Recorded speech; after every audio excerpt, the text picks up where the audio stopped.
Pues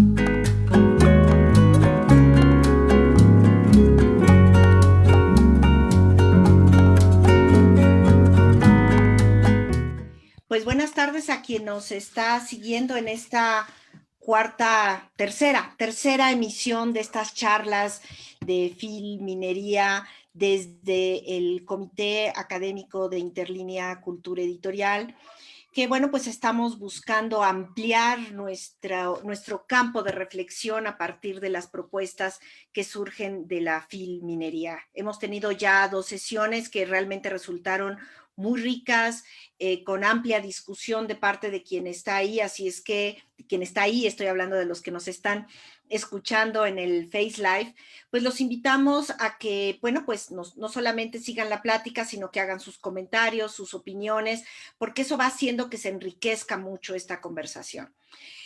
Bueno, pues me acompaña Daniela Páez en esta conducción, quien es pues parte de este equipo desde hace ya más de 9 años en Interlínea, y que poco a poco hemos ido entendiendo cómo irnos moviendo hacia los nuevos espacios, ocupar las tecnologías y aprovechar estos momentos de plática y de discusión con ellos que ahora nos acompañan en este último año, que es Jerónimo Ripoll, quien es miembro del Departamento de Educación y Comunicación y que también ha sido pues un colaborador, columnista, muy solidario y nos hace comentarios a lo largo de varios programas y creo que ha contribuido a la riqueza y al punto de vista desde un ámbito distinto que puede ser la comunicación, la transmedia, en fin, cosas que creo que tarde o temprano uno tiene que ir escuchando. Y bueno, pues está con nosotros nuestra querida Cianya. Cianya pues es egresada de la maestría en diseño y producción editorial. Por supuesto que, bueno, yo le tengo un cariño muy especial porque pues hemos crecido juntas a lo largo de varios años. Creo que hasta podríamos hablar una de esas hasta de década y media o más. Pero bueno, por ahí va el asunto. Y Cianya está actualmente a cargo del programa editorial de Ciencias Biológicas y de la Salud de nuestra unidad Ixtapalapa. Creo que es importante decir que los que estamos hoy aquí somos licenciados en comunicación. Habemos aquí 3 egresadas de la carrera de comunicación. Y aunque Jerónimo, bueno, pues le tocó compartir la mesa con 3 chicas. Es profesor de ahí también de la UAM, entonces, bueno, pues todos estamos en el ámbito de la comunicación y creo que eso puede resultar muy interesante esta plática. Pero todos editores también. Entonces, creo que hay que analizar este asunto de cómo la comunicación está presente, ¿no?, en el mundo de la edición. Entonces, bueno, pues antes que nada, bueno, pues agradecerle su presencia y bueno, pues iniciaríamos con nada más una brevísima entrada de pues Jerónimo, que ha presentado ya un libro, Cianya, que ha estado de escucha, y Daniela, que también ha estado presente, esta sensación de cuál sería esa diferencia que ustedes perciben entre la propuesta de Fil Guadalajara y de Filminería para empezar a trabajar en esta mesa. Cianya. Pues sí la sentí diferente. Yo esperaba sí encontrar algo más similar a Guadalajara. Quizás por la misma premura, y creo que todavía tenían un poco la esperanza a lo mejor de hacerla presencial, pero sí sentí que faltaron tal vez un poco más de variedad de eventos, de contenidos, de temas. Aún así, creo que es una muy buena propuesta. Parece que trataron de abarcar como, en general, como un poco de todo lo que vemos normalmente en Filminería, pero siempre sí se extrañan, ¿no? Algunas cosas, se extrañan más presentaciones, se extrañan otro tipo de eventos, pero vaya, digamos que se entiende, ¿no? Estamos todos en este entendido de que estamos en pandemia, y pues es lo que hay. Pero aún así te digo, sí me gustó porque sí hubo un poco de todo. O sea, en cuanto temáticamente lo que uno espera encontrar en las ferias, y hubo creo que un poquito de todo. Sí encontramos todos algo que nos interesara, y lo vimos cuando armaste estas mesas. Y bueno, de los ponentes también igual de repente sentí que a lo mejor faltó también un poco más de variedad. Creo que se cerró un poco, ¿no?, con esto que fue todo UNAM. Entonces a lo mejor me hubiera gustado ver alguna cosa externa, tal vez algún invitado, algún editorial invitado o algo así, pero sí hubo algunas cositas, pero para mi gusto sí faltaron un poquito de variedad, tal vez menos UNAM. Me gustó mucho, no me malentiendan, pero sí lo sentí muy UNAM todo. Jerónimo. No, yo quisiera subrayar, bueno, es cierto lo que subraya Ciancia, es inevitable, ¿no? Por un lado, la nostalgia de la experiencia ya recorrida, ¿no? Y que, bueno, finalmente eso está ahí, digamos, como un peso cierto, digamos, a la hora de valorar lo que se está haciendo ahora. Dicho eso, quisiera subrayar, bueno, a mí me tocó presentar un libro y quisiera en ese sentido, digamos, reconocer el enorme esfuerzo que hicieron para abrirnos el espacio, para sostenernos técnicamente, para incorporarnos en el programa. Entonces yo hablaba con Esmeralda, la responsable del área de programación de eventos culturales. Claro, la disminución, como decía ella, es enorme. Digamos. Ellos pasaron de hacer casi 1.400, 1.500 eventos a, digamos, 140. ¿No? 60. 60. Bueno, y ahí, digamos, es una implosión, ¿no? Enorme. Entonces, bueno, desde esa locura de 1.000 y pico a menos de 100, claro, uno siente ausencias, lógicamente. Pero quisiera también, digamos, considerar esto, digamos, creo que habrá que valorar post-feria a quiénes llegó y cómo, ¿no? Qué tipo de cribaje hizo lo digital, ¿no? Quiénes realmente tuvieron una interacción en el marco del programa, de la feria, porque creo que, digamos, bueno, estando en el centro, digamos, con una lógica de mucha presencia de público y circulación y atasco, ¿no? Hay un atasco permanente en la feria esta. Aquí me parece que, digamos, da la posibilidad no solo de ampliar público, sino también seleccionarlo, ¿no? Creo que eso va a ser una de las variables a considerar posteriormente, sobre todo para cuando estos eventos se articulen online, offline, ¿no? Cuando tengan que seleccionar en próximos eventos qué desplazar al terreno de lo digital y qué mantener en el terreno del offline o qué hacer online on live, digamos, ¿no? Y entonces, bueno, nada, para no abusar de la palabra lo dejaría ahí, pero sí es evidente que en una lectura equilibrada nos faltan cosas, pero aparecen otras interesantes. Daniela. Claro, precisamente escuchaba, estaba dando un recorrido por los eventos que estaba teniendo la filminería por YouTube, de hecho, y hay una serie de programas que hacen con TV UNAM que se llaman Días Feriados. Entonces, en el primer programa que hubo al respecto, duran aproximadamente ni siquiera la media hora, son como una especie como de noticiario de lo que sucede en la feria. Y justo en el primer programa participaron los organizadores de esta feria, ¿no? Entonces ellos comentaban que una de las mayores dificultades a las que se enfrentaron es que de pronto cuando tenían toda su agenda, dice, pues la agenda la teníamos con teléfonos, con no sé qué, o sea, cosas para poderlos encontrar, comunicar con la gente de manera presencial. Entonces, el escenario fue enfrentarse a buscar todos esos contactos de manera digital, que se pudieran conectar, o sea, ¿no? O sea, sí se enfrentaron a varios retos, ese fue uno. El otro, pues también obviamente esta cercanía con los autores que tenían dentro de la feria, donde son eventos así que se llenan muchísimo, pues también cómo hacer para que los autores lleguen al público. Y ellos dicen, bueno, sí se está logrando que lleguen al público, pero no necesariamente pues como sucede en una manera presencial.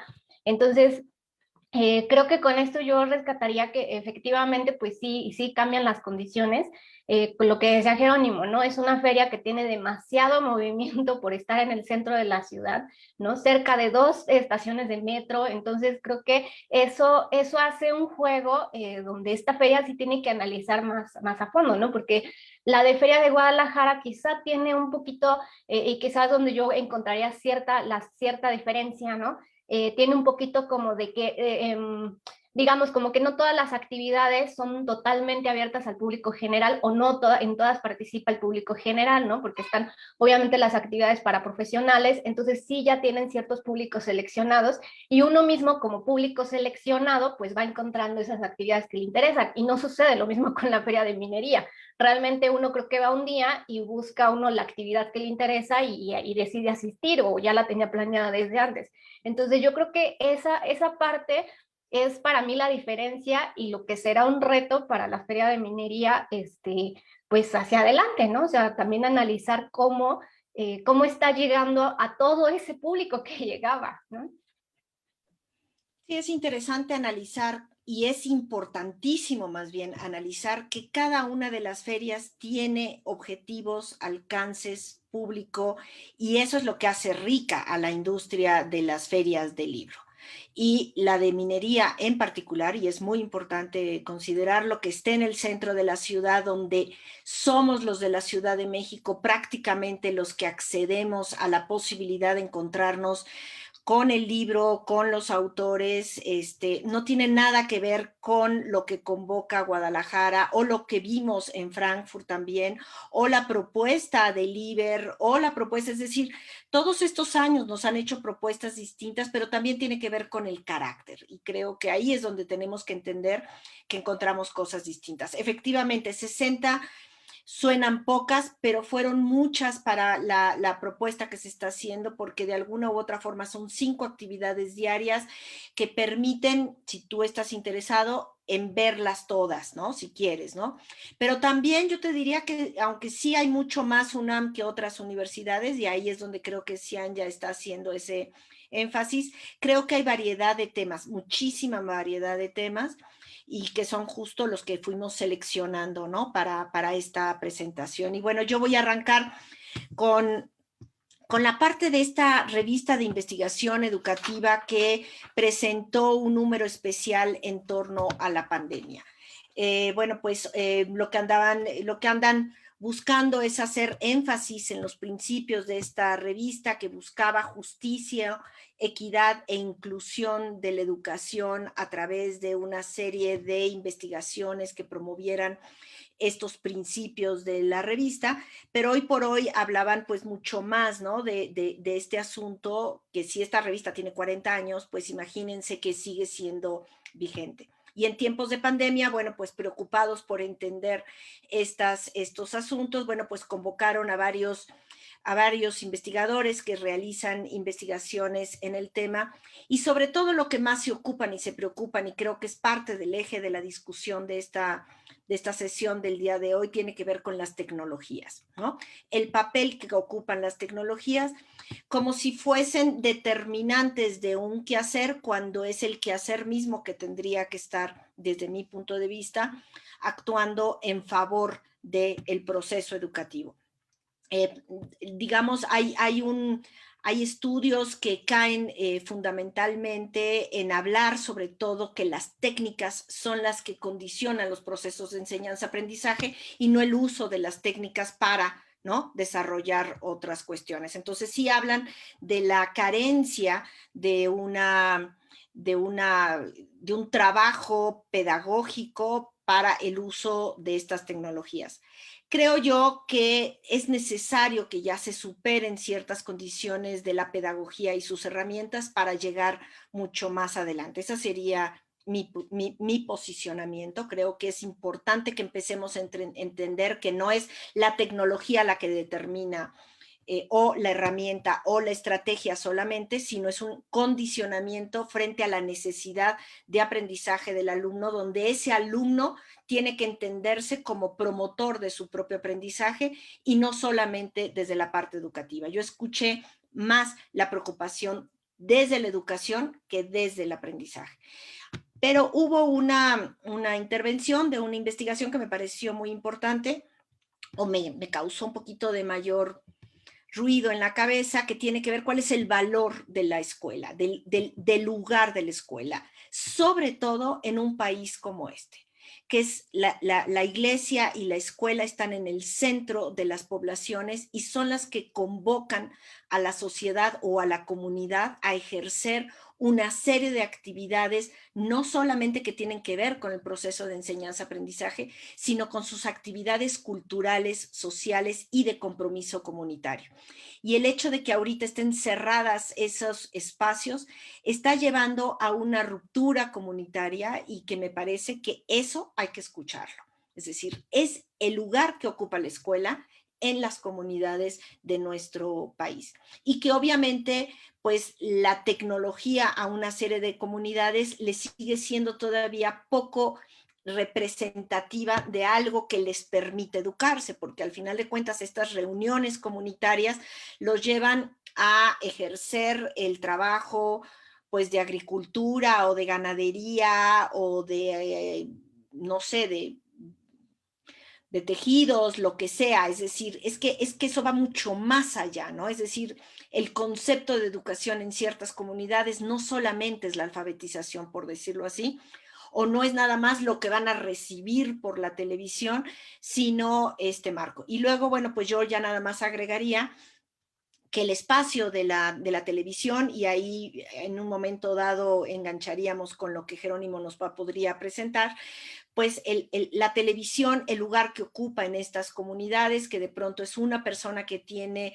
la televisión pues para ver la novela o el partido de fútbol y ahora ya se convirtió en la televisión y en el centro de reunión, donde aunque la escuela esté cerrada, está puesto en este lugar. Bueno, pues Cian ya se nos salió, esperemos que regrese. Pero, Sofía, Ya está. Perfecto, digamos, dime.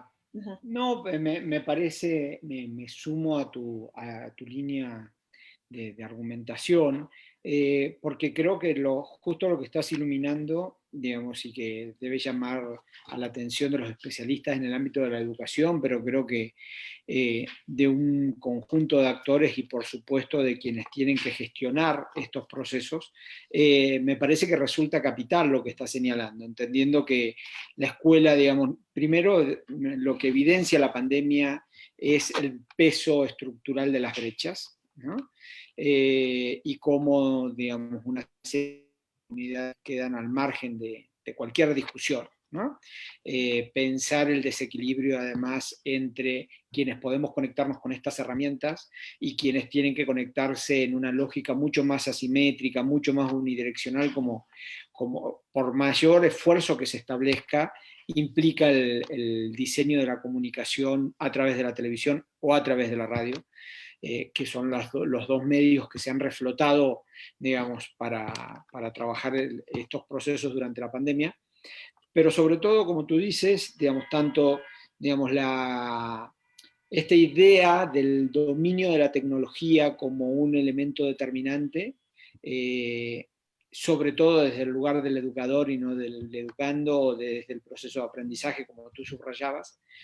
Y lo más valioso creo que de lo que estás planteando, que creo que tiene que ver con esto que te molestó, que te hizo ruido en la cabeza, bien, un buen ruido quiero decir, que es el reconocer el lugar de la escuela, ¿no? No solo el espacio físico, sino el lugar social que tiene la escuela, como un lugar donde se traban una serie de tramas que rebasan ampliamente los procesos de enseñanza-aprendizaje, o por lo menos el proceso de enseñanza-aprendizaje curriculares, ¿no? Hay otros aprendizajes que no tenemos mapeado o que solemos marginar o dejar a un costado, cuando en realidad terminan siendo, como vimos ahora, elementos centrales, digamos, que tienen que ver con la socialización, que tienen que ver con, digamos, la construcción de afectividades, que tiene que ver con la contención psicológica, que tiene que ver con el esparcimiento, que tiene que ver con digamos, la alimentación, ¿no? Chicos que van a la escuela a comer, ¿no?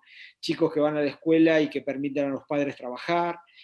Bueno, en fin, digamos, la escuela juega un papel cardinal en nuestra sociedad todavía, no solo como maquinaria de producción de certificados, ¿no? Sí, y agregaría que pusieron ahí, digamos, hablaron este profesor investigador, ¿no? Que en un momento dado la misma escuela es un espacio de tiempo libre, es decir, de no estar en familia, un espacio de emancipación del sujeto frente a su condición familiar y el establecimiento de nuevas relaciones sociales. Entonces, a mí me parece que es muy interesante estas cuestiones que dijeron sobre las oportunidades que se genera a partir del espacio escuela y su significado, ¿no? Y bueno, pues un poquito tratando de ir hacia adelante en la discusión, pasarle la palabra a Daniela sobre estas actividades que dentro de la filminería, que me parece que son muy importantes, que son de esparcimiento, ¿no? Es decir, por supuesto que hay lecturas, hay presentaciones de libros, pero que tienen que ver con esta conexión desde la universidad, y que es muy importante señalar que la Feria del Libro de la UNAM, de minería, proviene de la universidad, y la universidad hace una propuesta vinculatoria con las disciplinas que se manejan dentro de las universidades. Y creo que eso es una de las cosas que hacen la diferencia con Guadalajara. Claro, de hecho, justo bueno, en el programa que comentaba, pues que muchas de sus actividades, pues sí, las hicieron ya un poco con la experiencia, ellos mencionaban con la experiencia de la UNAM, por supuesto que están totalmente apoyados y cobijados por la UNAM, ¿no? Entonces, eso da mucha cuenta del programa cultural que tienen. Y me parece que efectivamente esta parte disciplinaria, o sea, creo que hay muchas discusiones, incluso disciplinas que quizá no son tan visibles, por ponerlo y quizá entre comillas, ¿no?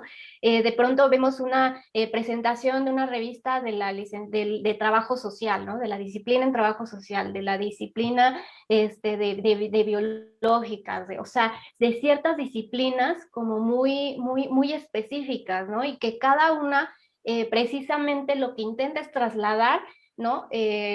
Pues estos conocimientos a un soporte libro, ¿no? Creo que todos ellos están, muchos en estas presentaciones, muchos dicen, ¿no? Que todos esta creación del contenido pues surgió a partir de la discusión entre ellos mismos, entre crear redes, entre la discusión, entre las preguntas, entre lo que sucede dentro de sus propias redes de conocimiento, y eso los lleva a generar ciertos contenidos para poder transmitirlos y que la gente pueda encontrar, o su público especializado pues pueda encontrar eso que les va a ayudar a aprender algo en su licenciatura, o eso que les va a poder apoyar en especializarse, o por ejemplo en crear un museo. Entonces creo que eso es lo que rescataría yo mucho de las actividades que hay ahorita en esta feria, ¿no? Todas estas presentaciones del libro que justo muchas de ellas he visto como que parten de esta cosa que tenemos pues justo en comunicación, me atrevería a decir, ¿no? Esta investigación para la producción, o sea, es una investigación sí para producir un libro, pero al final pues de cuentas pues queda en un producto que comunica, ¿no? Y yo creo que muchas ahorita justo Cianya y Jerónimo con estas presentaciones que estuvieron, pues creo que de eso se trata, ¿no? Que al final de cuentas las discusiones no se queden solamente en un foro, no se queden solamente en apuntes, sino que justo se puedan transmitir, ¿no? Y yo creo que nosotros quizá como comunicólogos podemos entender muy bien este traslado de lo que significa comunicar, de lo que significa poner el lenguaje adecuado, a quién nos estamos dirigiendo. Y yo creo que estas presentaciones justo traen eso, y me parece como muy interesante. Y bueno, para dar pie a que Cianya y Jerónimo nos platiquen más. Sí, a mí me parece que es muy importante lo que acabas de señalar, ¿no? Es decir, este asunto del soporte, los pretextos, las razones para construir contenidos y trasladarlos, ¿no? Y ahí entramos a este espacio y quisiera un poquito como engancharlo con lo que veníamos platicando, es decir, la escuela tiene una razón de ser, la feria tiene una razón de ser, el libro, los encuentros, las discusiones, es decir, no es un asunto de la postura como tal, sino del significado que tiene en el fondo el poder tener estos lugares donde vamos colocando como seres humanos y donde nos vamos agrupando y convocando, ¿no? Y de ahí, bueno, pues Cianya, este asunto de la divulgación de la ciencia con la revista que estuviste, que además tiene una trayectoria sumamente interesante. Sí, Sofía, muchas gracias. Pues sí, es como entrelazar ahorita todo lo que estaban diciendo. Yo partiría justo de eso, ¿no? De la divulgación científica. Vaya, yo en vez de hablar como solo de la revista, hablar de este tema de divulgación científica, porque es bien interesante cómo lo comunicas, ¿no? Esta revista se llama ¿Cómo ves?, de la UNAM, ya tiene una trayectoria, tiene 22 años, en diciembre apenas cumplieron 22 años esta revista, y fíjate, o sea, fue interesante, ahí hablaban un poco de cómo empezaron, ¿no? Su primer número, por ejemplo, trataba el tema de lo del popo, ¿no? Porque en ese momento estábamos con que si el semáforo naranja y si la ceniza, entonces de alguna manera es eso, o sea, qué temas les son interesantes no solo a un grupo especializado de personas, sino a gente en general, ¿no? Yo creo que eso es parte de lo que las universidades también intentamos hacer, cómo acercas, ¿no? Cómo divulgas, cómo comunicas hacia la gente, no solo hacia los académicos o hacia los profesionales que están interesados, sino hacia la gente en general. Entonces hacían un poco esta comparativa, ¿no? De cómo ha pasado, cómo han ido a lo largo de todos sus números, mensuales, bimestrales. Dieron una reseña así de como en general de todos, hasta pasaron las portadas, y fue muy interesante porque ahí viene la otra parte de la comunicación, ¿no? Que nos atañe un poco en el ámbito editorial, que fue el diseño.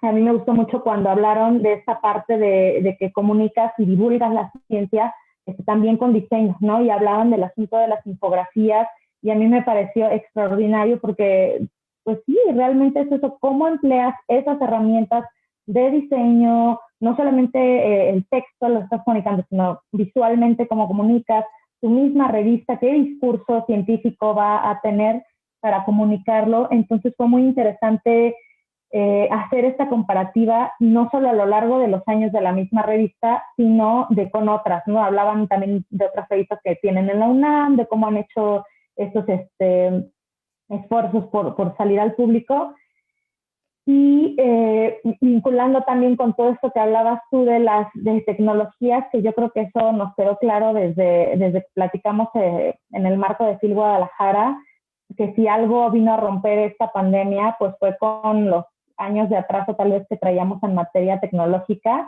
es o le entramos porque no nos quedó de otra.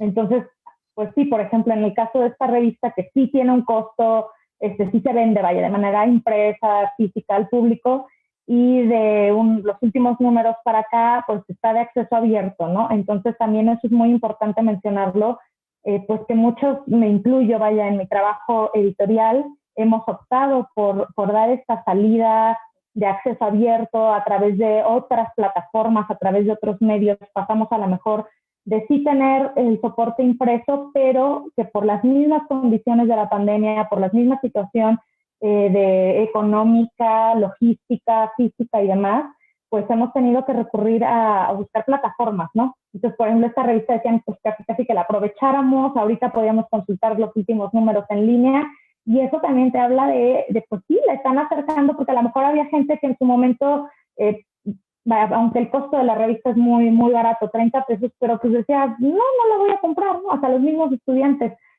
Y ahorita que la tienes de acceso abierto, te abres otro nicho, ¿no? Te abres otro espacio, que siempre hay un poco esta discusión de si se pelea o no. O sea, en mi caso, por ejemplo, sí me han llegado a cuestionar, oye, es que este libro lo pusimos en acceso abierto, pero lo están vendiendo, y como está gratis no lo van a vender.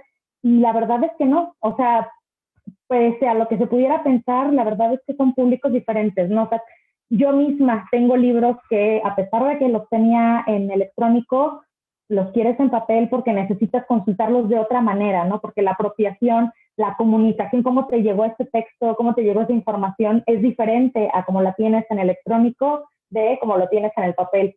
Entonces, vaya, yo creo que no solo fue una presentación de una revista que a lo mejor pudiera parecer así, sino que, vaya, con esa misma presentación de la revista pudimos ver muchos temas que van desde lo editorial hasta lo social, hasta la cuestión de la pandemia, ¿no? Fue muy, muy, muy interesante, muy revelador. Sí, bueno, pues efectivamente parte de la provocación de que estemos en estas presentaciones del libro desde Interlínea es que hagamos este análisis de este otro lugar desde esta otra condición de comunicación y editorial en el conocimiento de las temáticas y de los contenidos que también se están manejando. Y creo que eso es lo que lo puede hacer más rico para trasladar a este concepto de cultura editorial el entender y el comprender la estructura, ¿no? que conlleva todo este tipo de situaciones. Y bueno, le paso ahorita a Jerónimo la palabra en este terreno que a mí me parece muy interesante de lo que nos va a presentar y lo que nos va a hablar, porque utiliza un espacio donde se convoca en FIL Guadalajara y van muchísimas personas jóvenes con una atracción, es uno así como un evento, así como muy particular, ¿no? Porque la convocatoria es como con mucha luz, con mucha fuerza, porque están presentes los medios de comunicación ahí para discutir sobre temáticas que tienen que ver con la comunicación y que se entrelaza con el mundo del libro. Y esa convocatoria, como bien lo dijo Daniela, provoca y promueve textos que tienen que ver con TV-Morfosis, que además, muy interesante ese título que, bueno, llevan varios años. Platícanos, Jerónimo. Sí, digamos, empatando un poco con lo que decía Ciencia también, ¿no? Creo que una de las tensiones importantes que están en juego es o la defensa del producto, digamos, que hemos domesticado durante tantos años, o, digamos, el principio de qué queremos decir y a quién se lo queremos decir y cómo queremos interactuar. Y entonces creo que el libro sigue teniendo un lugar, digamos, creo que en el ecosistema comunicacional en el que nos movemos, tanto el libro como la revista estabilizan una serie de discusiones, ¿no? Como dice, no es lo mismo la apropiación que uno hace de un texto impreso que de un texto digital, aunque sea exactamente el mismo. Y entonces, a partir de ahí, me parece que vale la pena no ponerlos necesariamente en el escenario de la competencia, sino de cómo se amplifica, ¿no?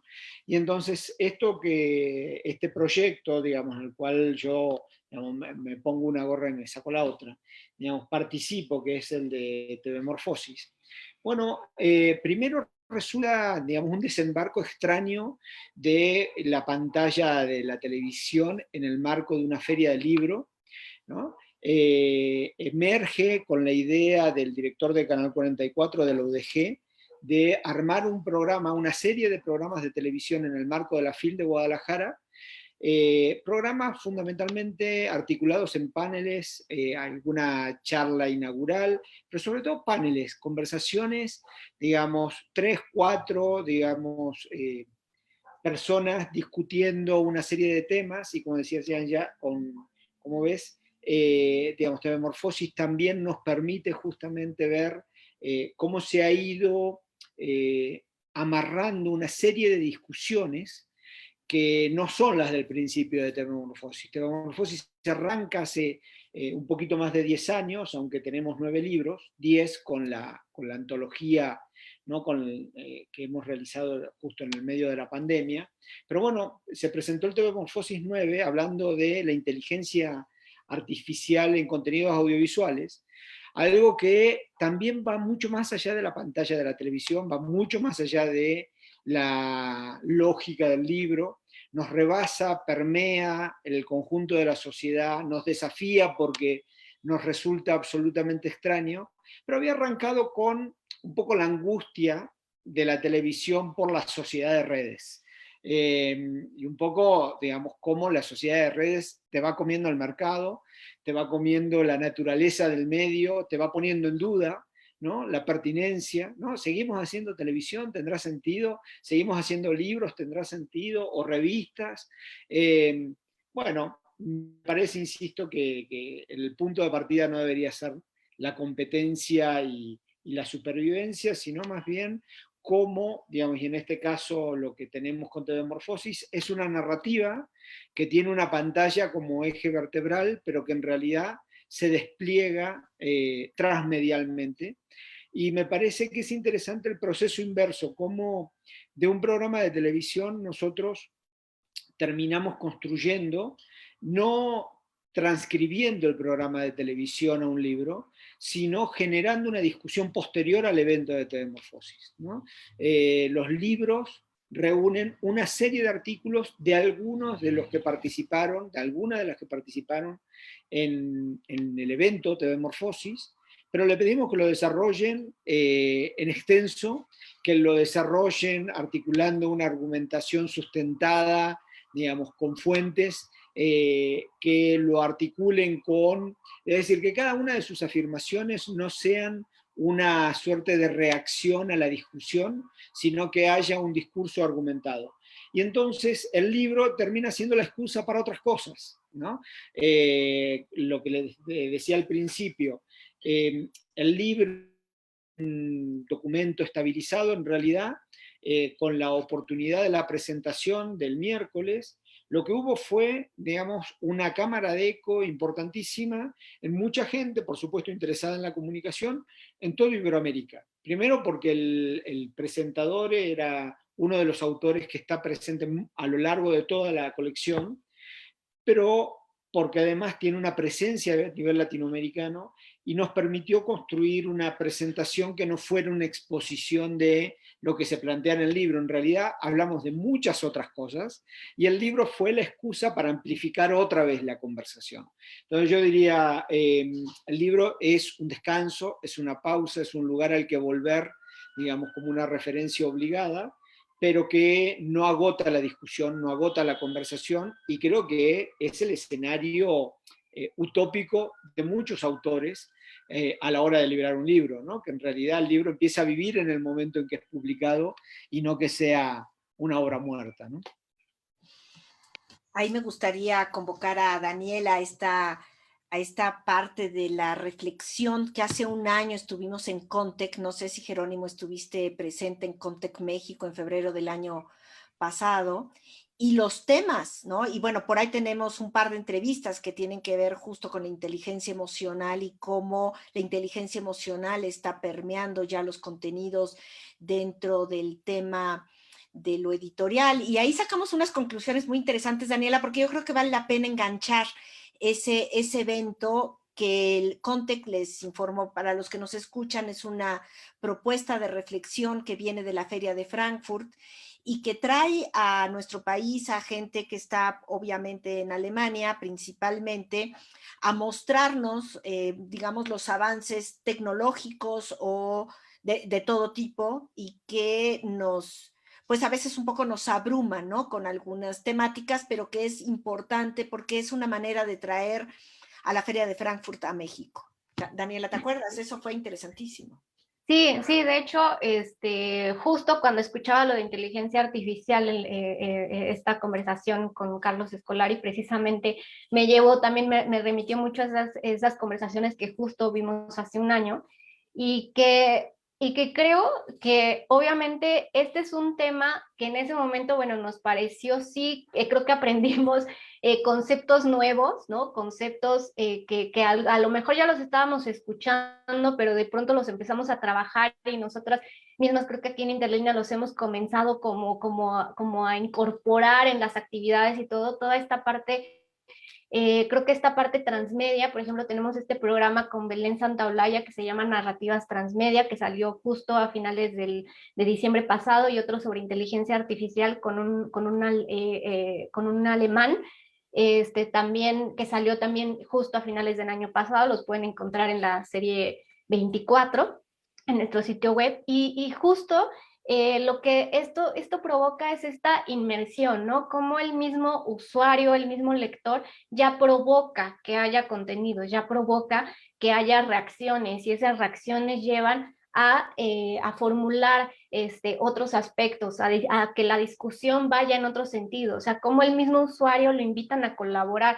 Creo que justo como decía hace rato Seña con la revista Cómo Ves, ¿no? O sea, los temas que le interesan ahorita al público en general y cómo los hace, cómo se trasladan a este mundo editorial y cómo también estas nuevas tecnologías, que justo no se tendrán que poner como incompetencia, sino que creo que decía precisamente Carlos Escolari, ¿no? Generan nuevas disciplinas, ¿no? O generan nuevas discusiones para las disciplinas y eso hace que el trabajo, ¿no? O la profesión se enriquezca, se transforme, haya un repensar constante y yo creo que eso es importante. Yo creo que lo que generan estas tecnologías, eso ayuda, ¿no? Y estas nuevas maneras de conectar con los usuarios. Digamos, hace un año, pues todavía no teníamos, estábamos a un mes precisamente de entrar a la pandemia, todavía no sabíamos que había pandemia, y ya estaban en discusión cómo ya los usuarios estaban inmersos en la tecnología, ¿no?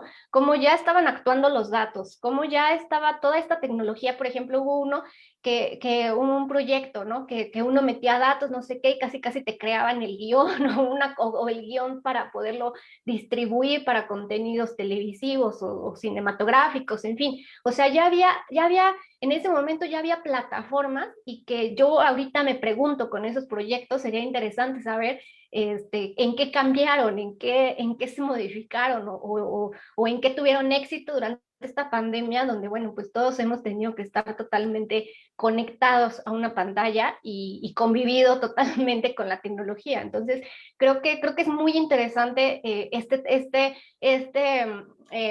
rescate, ¿no? De lo que escuchamos hace un año a lo que está sucediendo ahora, donde ya estamos totalmente inmersos, ¿no?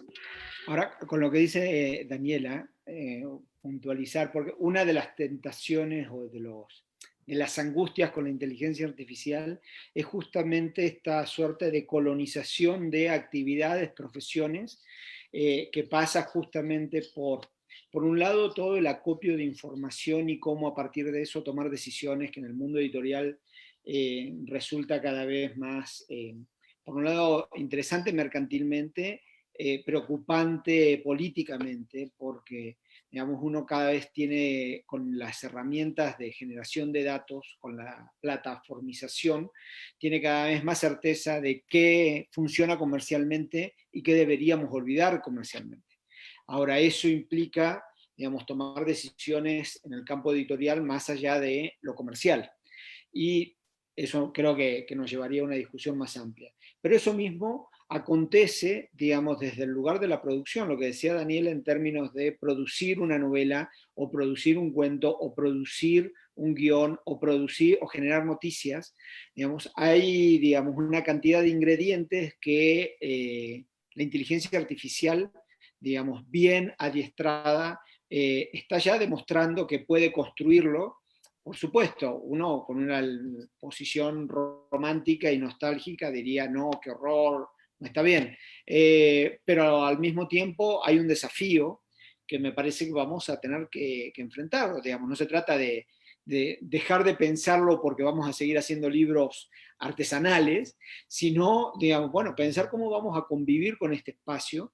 Y bueno, en el libro, por ejemplo, se discute, digamos, pensar, por ejemplo, cómo para los medios de comunicación constituye, y para los usuarios, constituye, digamos, una sinrazón la producción, destinar recursos a producir sobre determinados contenidos. Pongamos por caso, la información sobre el clima. Digamos, eso lo genera, digamos, no necesitamos gente trabajando, digamos, para decirnos si va a ser más calor o menos calor, si va a llover o no va a llover. Digamos, la inteligencia artificial ya nos lo dice, ¿no? Bueno, como ese contenido podemos ir a muchos otros y también aquello que la inteligencia artificial no llega, ¿no? Digamos, esta zona donde la investigación, la articulación, la relación implica, digamos, que el factor humano todavía esté ahí. No sé, me parece que digamos, para tomar esa línea que planteaba Daniela y que me parece fundamental, ¿no?, en la discusión. Sí, y en Contec, cierto, sí, en Contec también me parece que fue interesante porque muchos de los que estábamos ahí, que éramos editores y enfrente teníamos a comunicólogos, pues nos preguntábamos, ¿no? ¿Cuál es esa relación, ¿no? Cómo romper esa barrera, perder el miedo a los espacios de confort, por decirlo así, para atreverse a tener algo que fue muy claro, una experiencia distinta del contenido, y hablaban de sujetos 360 grados, es decir, que no nada más es un asunto de pantalla o de libro, sino es experiencia 360 grados. Sí, Anja. Ya te cambié la jugada, pero ¿por dónde iba? No, está. Es que justo con todo lo que dijeron Daniela y ahorita ya con lo que dijo Jerónimo, que son un montón de temas que, híjole, te quedas así como, para empezar me acordé también de Context, que efectivamente tratan un montón de temas, parto de ahí que nos hacen ver, cuando uno va a Context, te hacen ver lo rezagados que estamos, ¿no? Es decir, de repente hablan de tantas cosas, de tantos temas, de tanta tecnología, que pues ya en Europa nos llevan, y ya ni hablamos de los asiáticos, ¿no? O sea, nos llevan un avance increíble y entonces nos ponen el reto enfrente, ¿no? Porque son retos en muchos niveles. Si hablamos, si quieres, hasta del acceso, ¿no? De repente sí todos hablamos, sí, mira, el usuario y la transmedia y demás, pero cuando te plantas en un país como México, donde realmente cuánta gente tiene acceso a Internet, cuánta gente tiene acceso a estos medios, a estos transmedios, de repente dices, ¿por dónde lo hacemos? ¿Vale la pena? ¿No vale la pena? ¿Qué hacemos? ¿Qué no hacemos? ¿No? Entonces, de ahí partimos por un montón de retos. Luego me vino a la mente también, hablando un poco del usuario, no solo del libro, no quiero hablar del lector porque volvemos a esta parte de la transmedia, sino del usuario, y con esta mezcla de la inteligencia artificial, que pues también viene otro tipo de autor de cualquier tipo de medio. ¿Por qué? Porque ya el usuario interactúa de tal manera, ya es tan fuerte el uso de la tecnología, que esta cuestión de la edición colaborativa, del va y viene, la información, de qué tanto interviene el usuario para modificar o no esa información, para decidir qué temas se tratan o qué temas no, a través, por ejemplo, ¿no?, de la inteligencia artificial, pues de repente ya hasta nos rebasa, ¿no? A los productores de contenido, nos rebasa el mismo usuario, y nos rebasan las tecnologías. Entonces solamente quería hacer como, vaya, esas cosas que se me quedan en el tintero y que dan para una discusión súper larga. Sí, yo de ahí me regreso a mi planteamiento inicial. Imaginen si vamos de este tema, por eso me gustó arrancar en este terreno del valor de la escuela en la comunidad, el problema de si tienes televisión, radio o no, y por el otro lado estamos hablando de inteligencia, iba a decir emocional, pero bueno, fíjense, inteligencia artificial que también tiene que ver con las emociones, ¿no? De cómo relacionarnos con eso, y bueno, me parece como importante. Quisiera hacer una pausa para que Daniela leyera las intervenciones que tenemos de la gente que nos está siguiendo, obviamente para hacer este diálogo un poquito de mayor escucha con los que están presentes. Muchas gracias. Sí, claro. Víctor González, a propósito de lo que decíamos al inicio con las ferias, dice, cierto, no es la misma cercanía con los autores, aunque sí hay acceso a muchísimas presentaciones de libros. Lolis Yáñez comenta, buena tarde, creo que en esta nueva modernidad, las ferias del libro a través de la virtualidad, el auditorio se dispersa y diluye en este momento, porque la oferta virtual se dio a una apertura mayor por diversas necesidades de la propia naturaleza creativa de los artistas. Saludos desde la Gran Puerta de México. Álvaro Alcántara Rosales, muy de acuerdo, se está dejando al aire la parte humana de los docentes. Hemos tenido que entrar a esta nueva modalidad primordialmente por la necesidad económica que están exigiendo las grandes empresas. Sigue todavía un poco más. ¿Sí? Ya no los tengo entonces. Sí, no, sí está bien. Yana, pregunta, Sí, ¿cuál es el enlace de ese encuentro? Supongo que se refiere a Contec. Contec es una propuesta que es una convocatoria a un encuentro físico. No hay ahorita un enlace, lamentablemente, que te pudiéramos poner, pero sí en nuestro sitio web podrás encontrar varios programas en www.interlineaculturaeditorial.com.mx, donde ahí podrás buscar temáticamente sobre este tipo de programas que estuvimos trabajando, que dice edición digital debe de estar ahorita, lo puedes encontrar con ese con esa etiqueta y con ese tema. Pero bueno, pues con estos temas, Jerónimo, no sé, seguir un poquito para ir cerrando este tema que obviamente es larguísimo, pero es el pretexto para hacer saber que la Feria Internacional del Libro de Minería es una propuesta que permite la discusión, el encuentro con el libro, con los contenidos, y que creo que se está haciendo énfasis el día de hoy, que nos enganchamos con lo que trabajamos en Filminería, lo que pudimos ver en Film Frankfurt, lo que pudimos, no sé si tuviste la oportunidad de ver Liber, y bueno, pues todo lo que ha significado. Ahorita salió a la mano Contec y la presencia de Scolari, que me parece que es también fundamental, ¿no? Sí, la presencia de Carlos es un bicho raro, digamos, porque es un académico que sabe comunicar, ¿no? Y tiene como muchas herramientas, muchas estrategias para digamos, manejar diferentes registros.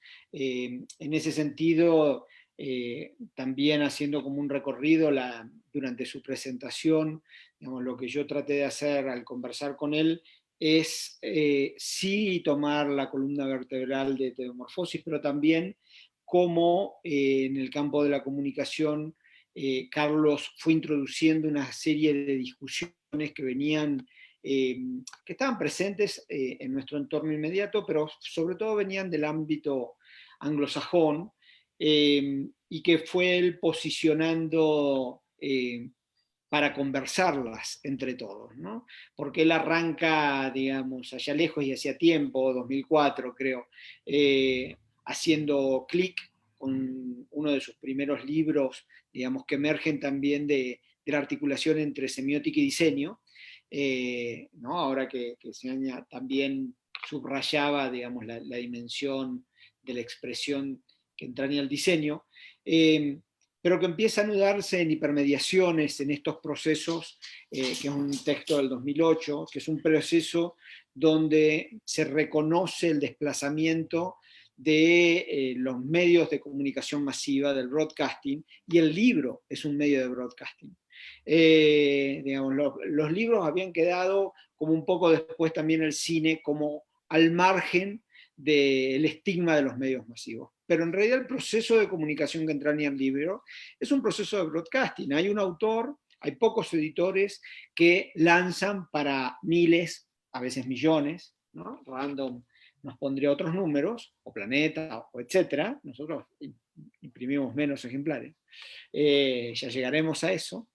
Y en esa línea, digamos, reconocer cómo, digamos, justo como subrayaba Cianya, ya no hablamos de lectores, hablamos de usuarios que interactúan con el medio, hablamos de procesos de comunicación, no solo con la potencialidad de ser horizontales, sino de ser interactivos. Pasamos de pensar en la recepción a pensar en los usuarios como productores de nuevos contenidos. Esta serie de desplazamientos llevó necesariamente en el transcurso de la investigación de Carlos y a la conversación de todo este campo de la comunicación, en el cual el libro empezó a estar cada vez más presente paradigmáticamente, ¿no? Como un medio de comunicación. El libro había estado fuera de nuestra órbita de reflexión y ahora está cada vez más presente paradigmáticamente. Lo llevó a pensar justamente primero en las narrativas transmedia, y en ese sentido sobre todo pensando en los mundos de ficción, dialogando con la propuesta de Henry Jenkins, y las narrativas desde Star Wars a Harry Potter, o seguramente hay muchas más contemporáneas, y todo el impacto de la industria cultural japonesa y el K-pop coreano, qué sé yo.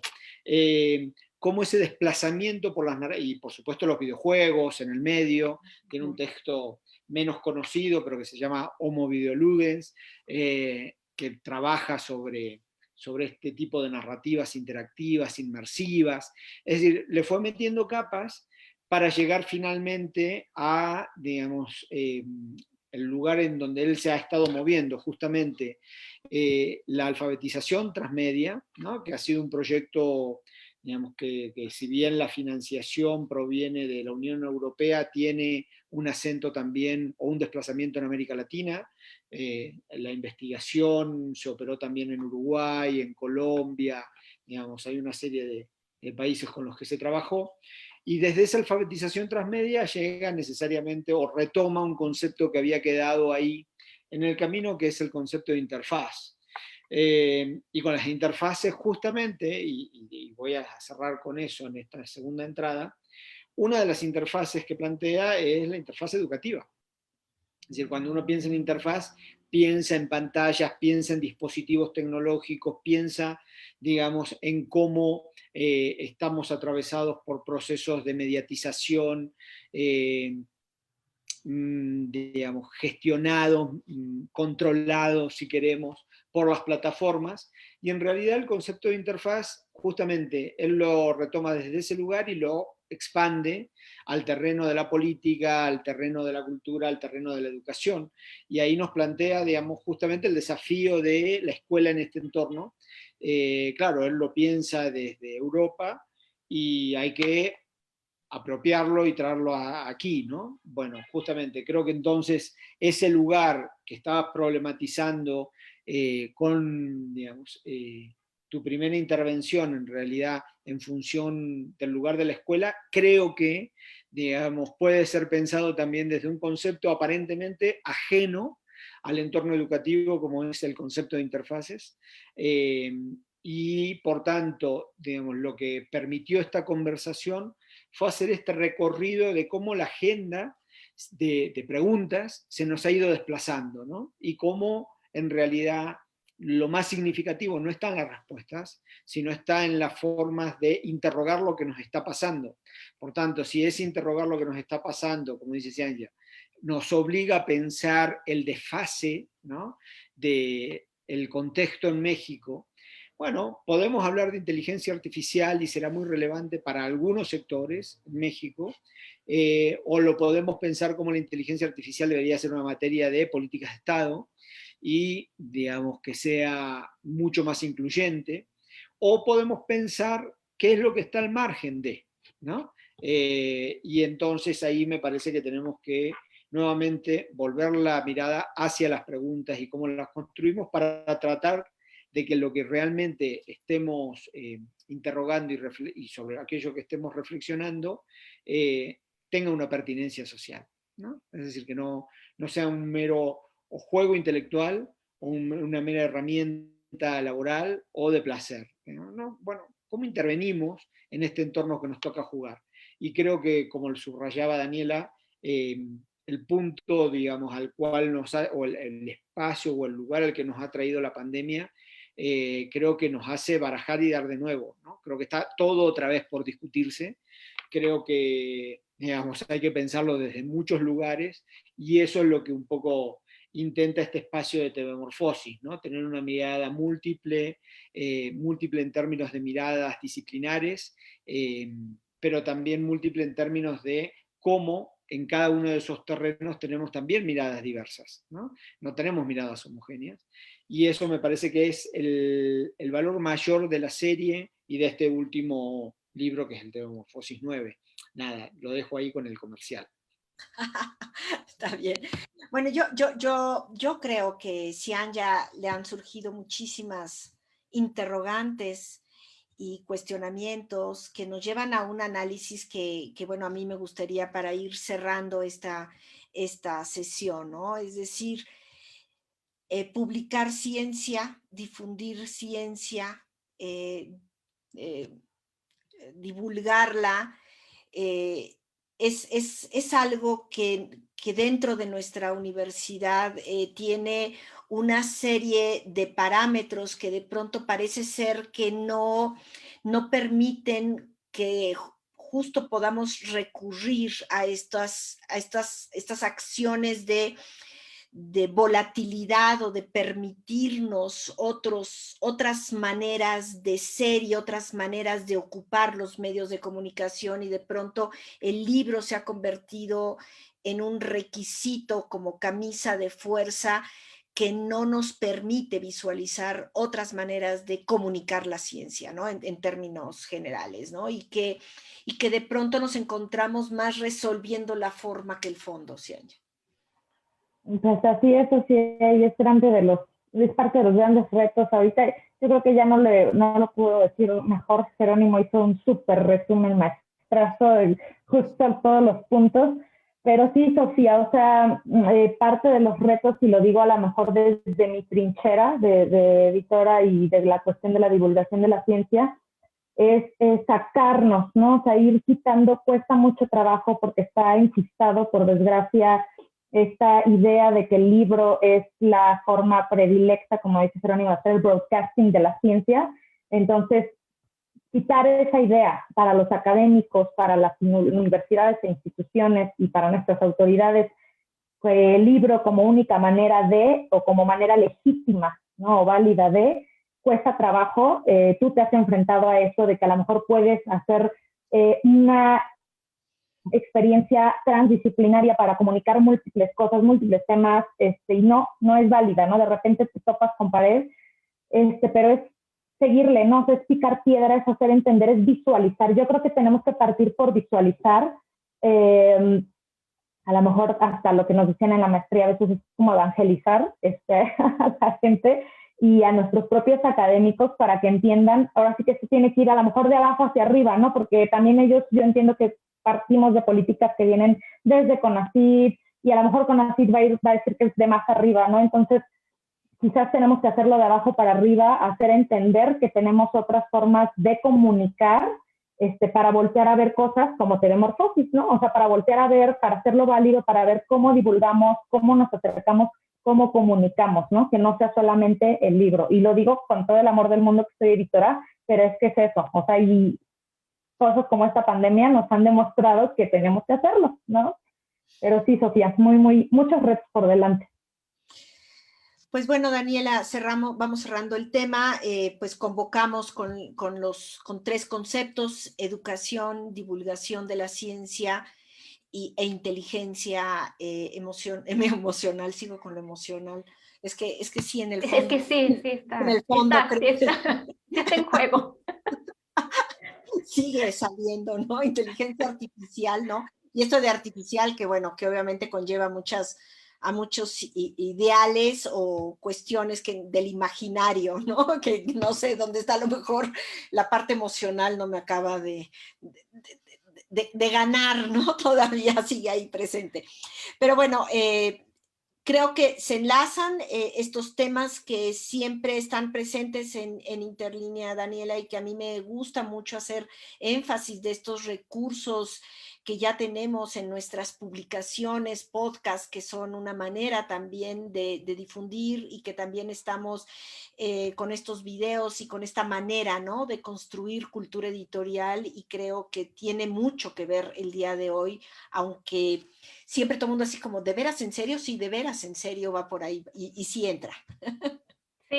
Sí, de hecho, ahorita justo escuchando a Jerónimo y a Cianya hablar, creo que una de las cosas que más se me quedaron en la cabeza con la plática con Scolari fue que Scolari plantea esta parte de preguntas, ¿no? De hacerse preguntas y preguntas, y que además el área de la comunicación, él decía, bueno, es un área de investigación pues fragmentada porque implica como demasiadas disciplinas, ¿no? Está analizada por diversas disciplinas, desde la sociología, desde la filosofía, y por supuesto ahorita también lo vemos, esto me hace enlazarlo un poco con la edición. O sea, al final de cuentas, también la edición está enlazada por otras disciplinas, ¿no? No es que haya alguien que fue editor, o sea, no, digamos, o sea, partimos desde una disciplina y se va formando el editor, ¿no? O sea, entonces también creo que esta manera, quizá por supuesto, ¿no? Habrá más especialistas en comunicación, habrá más especialistas editores,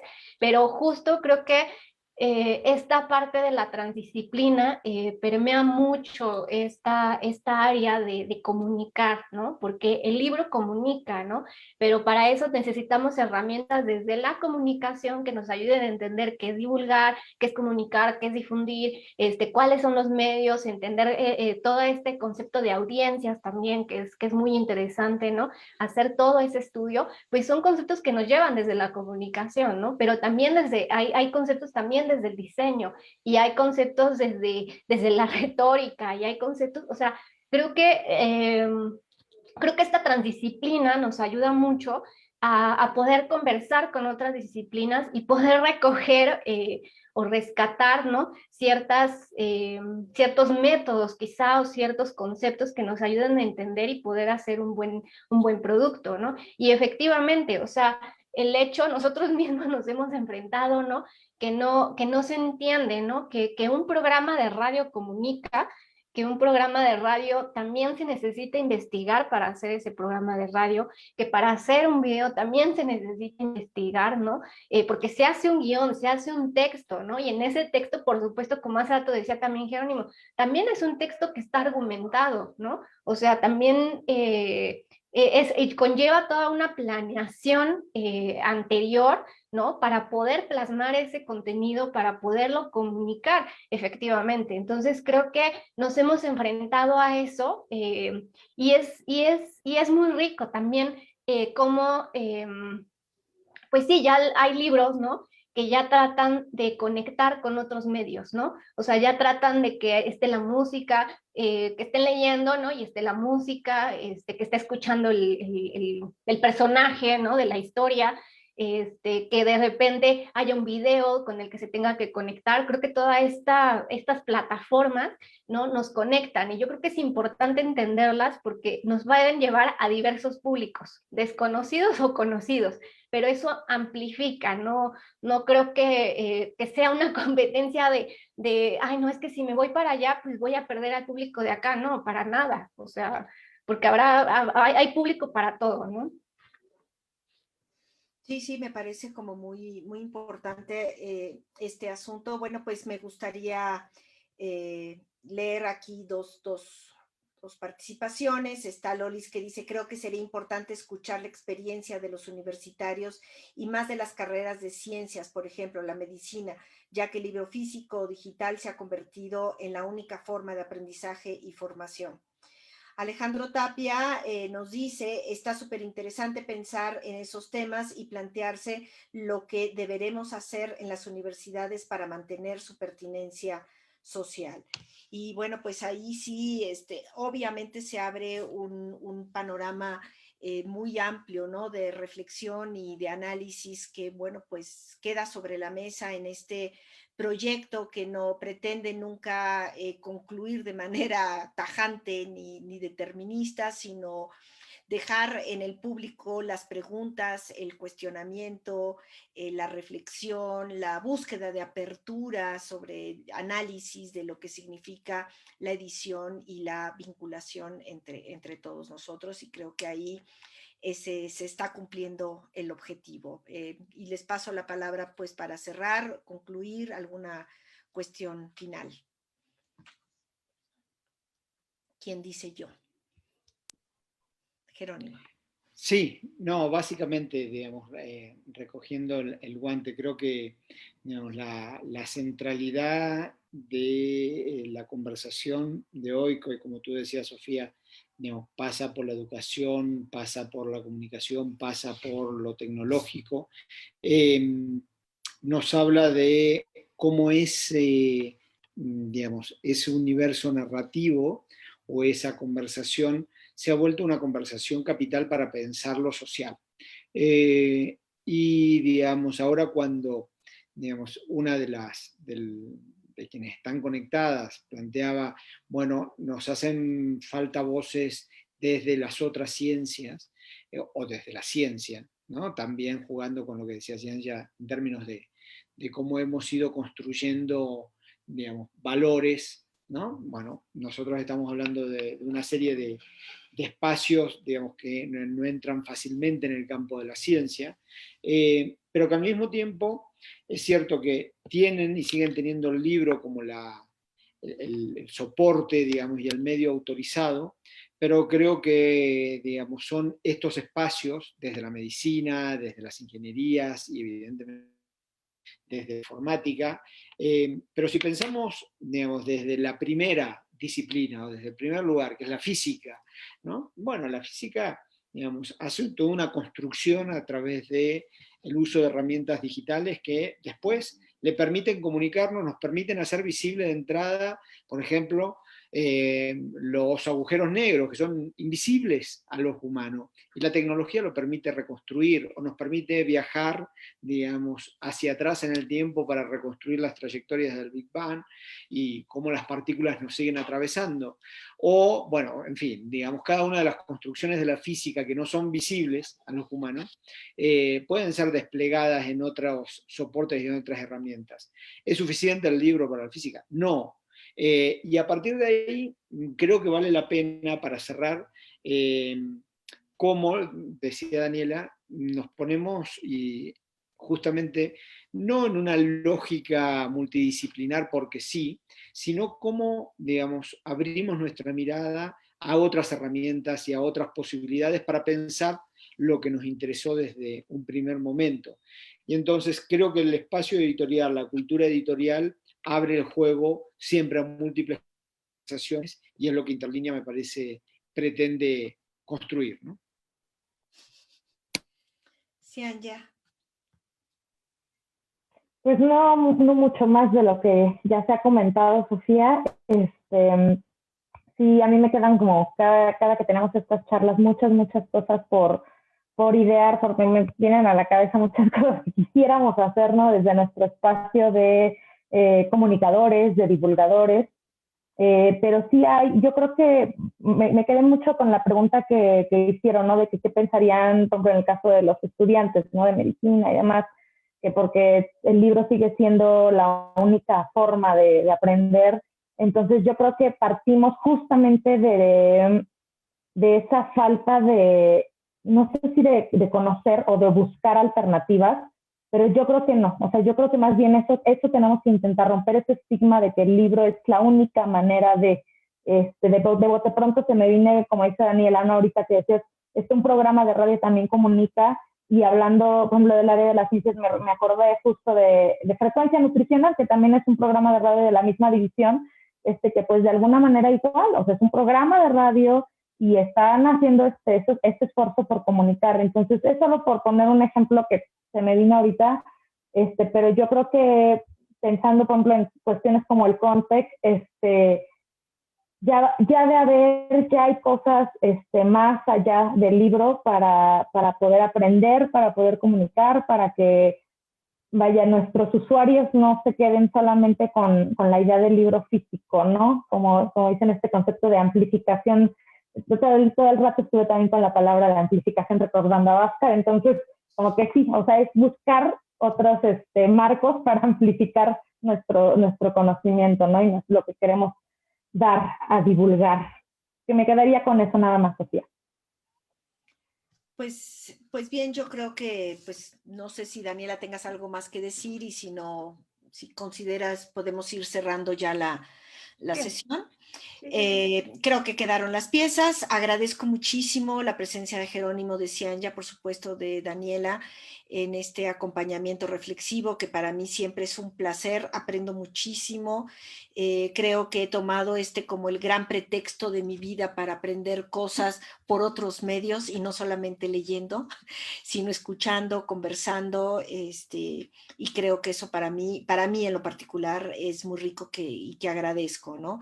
Y bueno, pues invitar a los que nos están escuchando. El próximo martes tenemos la cuarta y última sesión. La feria cierra el lunes, pero nosotros transmitiremos el día martes. Y bueno, pues también ahí tenemos la presencia de tres de nuestros miembros del comité, que también nos darán otras perspectivas, y que eso es lo más rico de este comité, que es verdaderamente muy, muy promotor de la reflexión. Y bueno, pues los invitamos a que nos acompañen el próximo martes, también que nos sigan a través de WAM Radio. nuestras emisiones, que son emisiones que buscan siempre hacer de cada programa un programa único, propositivo, reflexivo. Y bueno, pues también tenemos nuestro canal YouTube, estamos en las redes sociales, como ustedes bien saben, y bueno, pues todo eso va haciendo que nos enriquezcamos con su visión y su participación. Bueno, pues muchísimas gracias. Hasta luego. Gracias, Sofía. Hasta luego. Hasta Gracias a todos. Bye. Aprendimos a abrazarnos digitalmente. Exacto.